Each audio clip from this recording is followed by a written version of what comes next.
Next, we're going to talk about the Mesa Verde specific plan amendment.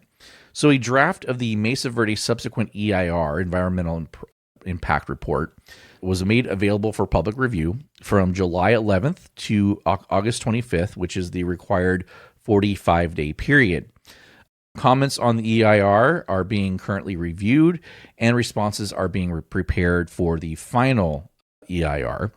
Meanwhile, while that happens, staff continues to negotiate a development agreement with the developer.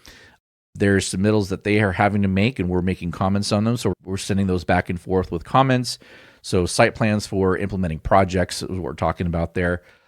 Kickstarting the Caltrans process for the Sandalwood Drive interchange, anticipation of the development. Now, if the development doesn't get approved, because it's a discretionary action on the council's part, if it's not approved, then obviously that process would stop. But given how long it does take for the Caltrans process, we want to try to get started as quickly as possible. The developer's footing the bill. We're not paying for it. The developer is paying for those costs. And they're doing it at risk because, again, they know that they do not have final approval for the project yet.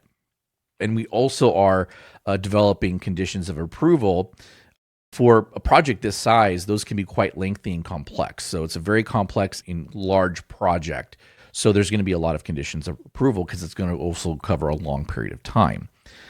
As a reminder, the Mesa Verde project is currently entitled for 3,650 homes and several 100,000 square feet of commercial and retail space.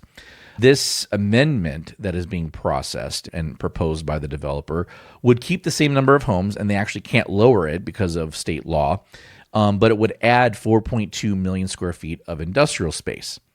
Now, we don't know at this point when the project will go to hearing because, like I said, we're doing all these different things with staff, right, between the developer and staff in all of these moving parts, and all of those have to be done in a fashion that can then be taken as a package to the Planning Commission and the City Council for their respective approvals.